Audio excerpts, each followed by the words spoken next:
பல விஷயங்களுக்கு வந்து நீங்க நேரடியா அமித்ஷா கிட்ட போய் சொல்றீங்களே, இதெல்லாம் கூட சொல்லுங்க அப்படின்னு சொல்லி கேட்டிருக்காரு. அப்படி என்ன உங்களுக்கு உங்களால நேரடியா அணுகவே முடியாத ஒரு சூழல் என்ன ஏற்பட்டு போச்சு?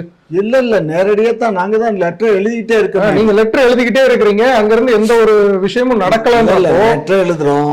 அடுத்து நேரடியா உங்கள்ட்ட சொல்றதை காட்டிலும் பார்லிமெண்ட்ல நம்ம நாடாளுமன்ற உறுப்பினர்கள் எல்லாம் பேசுறாங்க. இப்ப நடந்த தொடர்லையும் பேசிட்டாங்க. நாடாளுமன்ற இதில் பேசும்போது அங்க அதுக்கான இருக்கக்கூடிய மீன்வளத்துறை அமைச்சர் வந்து உடனடியாக நாங்கள் நடவடிக்கை எடுப்போம் அப்படின்னு சொல்றாரே தவிர எந்த விதமான நடவடிக்கையும் எடுக்கல.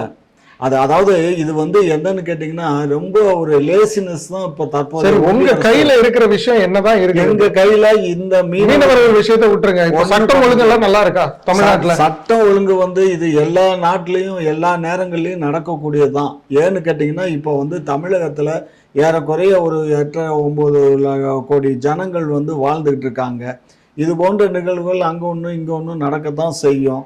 அதை காவல்துறை கண்காணிப்பு பண்ணி அதை சில